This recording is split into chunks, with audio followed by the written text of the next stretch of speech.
Faites de haut et de bas, les carrières des joueurs peuvent basculer à tout moment de sensationnel à catastrophique à cause le plus souvent du plus grand briseur de carrière qui existe, les blessures. Plus ou moins graves, plus ou moins longues, plus ou moins récurrentes, c'est certainement le pire ennemi des footballeurs et aujourd'hui on va s'intéresser à plusieurs de ces nombreuses carrières qui ont été gâchées par les blessures. C'est parti.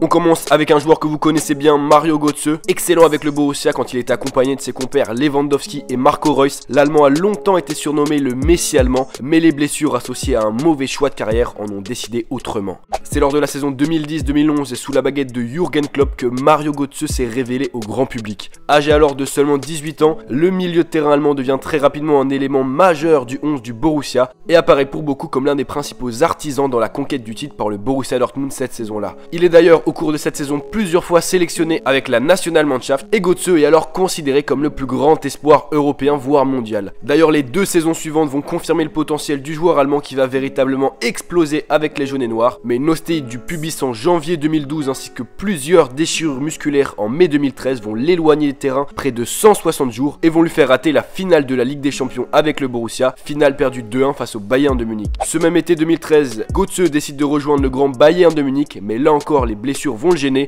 et vont clairement l'empêcher de s'imposer dans l'effectif munichois. Cependant, malgré les blessures, l'ancien joueur du Borussia va tout de même participer à la Coupe du Monde avec la sélection allemande qui va d'ailleurs remporter la compétition grâce à un but en finale de, tu l'as deviné, Mario Götze contre l'Argentine. Bref, Götze devient donc un héros national, mais malgré sa grande popularité auprès du public, il peine à devenir un titulaire indiscutable avec le club de la Ruhr. Ses performances déçoivent et en octobre 2015, un claquage du tendon des muscles adducteurs lui font rater près de 20 matchs avec le Bayern, l'éloignant des terrains pendant près de 5 mois. A son retour, on attend beaucoup de Götze, mais finalement il se reblesse très rapidement, pas gravement certes, mais Guardiola après cet épisode ne lui accordera plus jamais sa confiance. En juillet 2016 donc, à l'âge de 24 ans, Götze décide finalement de revenir à Dortmund et malgré des débuts plus qu'intéressants, il doit mettre un terme à sa saison en février après avoir été diagnostiqué comme myopathe, c'est-à-dire souffrant de troubles du métabolisme. Auteur d'une saison plutôt mitigée l'année dernière, Götze n'a même pas été sélectionné par Joachim Löw pour participer à la Coupe du Monde et devrait passer cette saison à Dortmund sur le banc. C'est bien dommage quand on voit le potentiel qu'il avait avant ses blessures.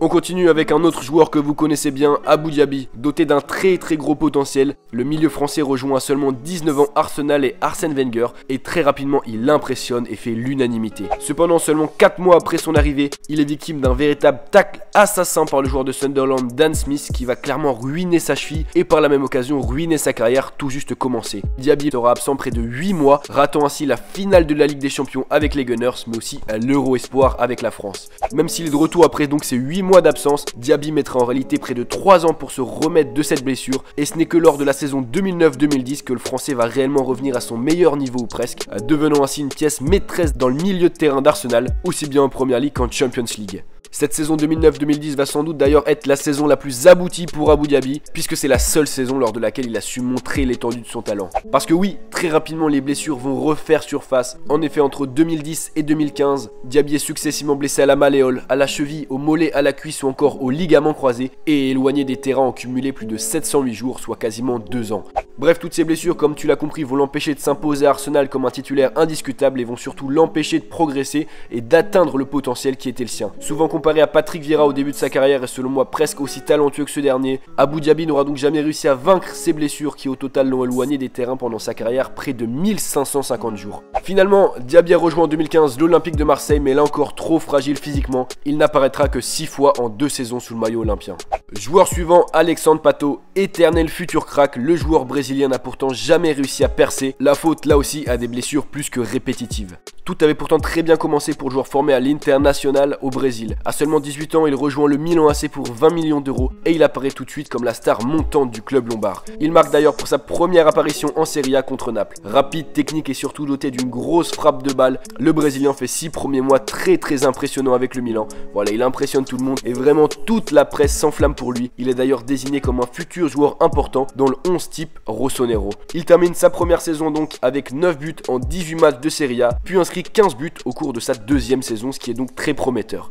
Après le départ de Kaka du Real à l'été 2009, Pato est alors titulaire indiscutable et endosse donc le rôle de superstar au club. Cependant, des multiples blessures à la malléole, aux adducteurs, au tendon d'Achille, à la cheville ou encore à la cuisse vont l'éloigner pas mal de temps des terrains et ne lui permettent de participer qu'à 23 matchs de Serie A lors de sa 3e saison au Milan. Même constat la saison suivante, le Brésilien ne joue que 25 matchs dans la saison. Envoyé au Texas à la fin de l'année pour consulter un spécialiste, Pato en revient guéri ou presque, mais la venue de Zlatan Ibrahimovic l'empêche de se faire une place de titulaire. Il est même élu Bidone d'Oro en 2012, c'est-à-dire pire joueur de la Serie A, et une rechute au niveau des adducteurs le pousse vers la sortie. L'ancien grand espoir s'engage alors au Corinthians, où là non plus il n'arrivera pas à s'imposer, tout comme à Sao Paulo, Chelsea et Villarreal où il ira successivement. Arrivé en 2017 dans le championnat chinois, le joueur de 29 ans semble vivre une vraie renaissance, mais malheureusement pour lui, jamais il n'aura su et ne saura atteindre le niveau qu'on lui avait prédit, tout ça à cause des blessures.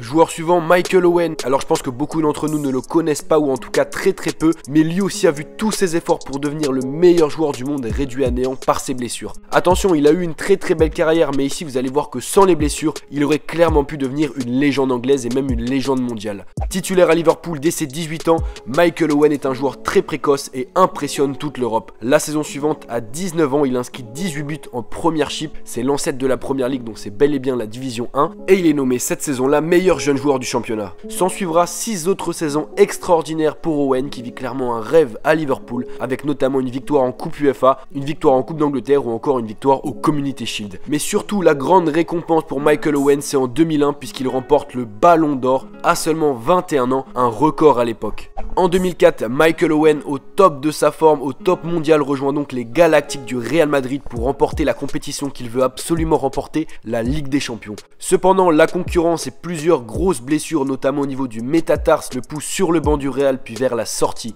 En 2006, il quitte la Maison Blanche et rejoint Newcastle où il se brise encore une fois le métatarse du pied droit lors d'un match contre Tottenham. Puis à son retour pour la Coupe du Monde 2006, il se rompt les ligaments du genou et ne reviendra sur les terrains qu'un an après, en mai 2007. Il rejoindra ensuite Manchester United puis Stoke City, mais limité et fragilisé par ses blessures à répétition, il ne jouera jamais plus de 19 matchs de championnat. Là encore, c'est un très beau gâchis. On enchaîne avec Marco Reus, recruté à 20 ans par le Borussia Mönchengladbach. Le joueur allemand impressionne d'entrée et termine même sa première saison comme meilleur buteur de son équipe. Même scénario pour sa deuxième saison, Reus termine meilleur buteur du club qu'il sauve même d'ailleurs de la relégation en inscrivant un but décisif en barrage. La saison 2011-2012 n'a rien à voir pour le Borussia qui termine à la 4e place en Bundesliga, emmené par un Marco Reus étincelant qui inscrit 18 buts et fait 9 passes décisives au cours de la saison. Il est d'ailleurs élu meilleur joueur du championnat à seulement 23 ans. En juillet 2012, ses excellentes performances lui valent un transfert chez l'autre Borussia allemand, le Borussia Dortmund, avec qui il va confirmer tous les espoirs placés en lui, inscrivant notamment un but face à Manchester City, puis un but face au Real Madrid en Ligue des Champions. Le Borussia termine sa saison 2e et perd la finale de la Ligue des Champions face à son ennemi toujours, le Bayern Munich, mais Reus réalise donc une saison incroyable. Une fois n'est pas coutume, Reus l'année suivante réalise encore une excellente saison, inscrivant 16 buts et délivrant 14 passes décisives. Il est même sélectionné pour la Coupe du Monde avec la Nationalmannschaft de Joachim Löw. À ce moment-là, Marco Reus est considéré comme l'un des meilleurs joueurs d'Allemagne, voire d'Europe. On lui promet d'ailleurs un avenir radieux et pourquoi pas à la clé un ballon d'or dans quelques années. Cependant, en juin 2014, Reus se blesse gravement à la cheville en match de préparation de la Coupe du Monde face à l'Arménie et doit déclarer forfait pour cette fameuse Coupe du Monde que l'Allemagne a finalement remportée. La saison suivante, le joueur allemand se blesse 6 autres fois, principalement à cette cheville devenue fragile, et il ne joue que 20 matchs de championnat. Et malgré une saison 2015-2016 plutôt aboutie, Reus n'est pas retenu pour l'Euro 2016 avec l'Allemagne. Bref, tu l'as compris, depuis le joueur peine à revenir à son meilleur niveau, il enchaîne les grosses blessures. Entre 2015 et 2017, il a d'ailleurs subi 16 blessures et a été éloigné des terrains pendant près de 280 jours, ce qui est absolument énorme. Il n'a joué la saison dernière que 11 petits matchs de championnat et on espère que ça se passera mieux cette saison, même si bien évidemment les blessures semblent avoir gâché la si belle carrière qu'il attendait. Enfin, on termine avec Yohan Gourcuff, formé à Rennes. C'est là-bas qu'il débute en Ligue 1 à 18 ans où il joue 66 matchs en 2 saisons et demie. À l'aube de ses 20 ans, Gourcuff, surnommé par beaucoup de médias le nouveau Zidane, quitte la Ligue 1 et rejoint le grand Milan AC. Cependant, malgré de bons débuts, le Français a du mal à s'imposer dans l'effectif milanais où Kaka, Seedorf, Pirlo ou encore Gattuso évoluent. La marche semble trop haute pour le Breton qui se fait prêter à Bordeaux en 2008 et là il va véritablement exploser. Auteur de 12 buts dont un but splendide face à Paris qui a d'ailleurs été élu plus beau but de la saison saison, Gourcuff est de loin l'un des meilleurs joueurs du championnat et termine même 20e au classement Ballon d'Or, soit le deuxième français cette année-là. Après cette saison monstrueuse, les dirigeants bordelais lèvent son option d'achat et le recrutent définitivement. C'est le début des problèmes pour lui. Plusieurs fois blessé la saison suivante, notamment la cuisse, le français déçoit et inscrit 2 fois moins de buts que la saison passée. Souhaitant jouer la Ligue des Champions, il est transféré à sa demande à Lyon à l'été 2010, mais jamais au cours des 5 saisons passées à l'OL, il réussira à s'imposer. Blessé à la malléole, à l'aine, victime d'une rupture des ligaments interarticulaires du genou ou encore blessé au dos, Gourcuff serait éloigné des terrains près de 500 jours cumulés avec l'Olympique Lyonnais. Transféré depuis à Rennes puis à Dijon, le joueur français n'aura donc jamais réussi à surmonter ses blessures et à confirmer toutes les attentes placées en lui, un beau gâchis. Et donc voilà les gars, c'est déjà la fin de cet épisode, j'espère que vous avez appris des choses et que vous avez apprécié, c'est vraiment le principal. Dites-moi vraiment dans les commentaires si vous voulez un deuxième épisode, il y a plein de joueurs voilà, qui ont vu leur carrière ruinée à cause des blessures. C'était donc Val les gars, on se retrouve très rapidement pour un autre épisode. Peace.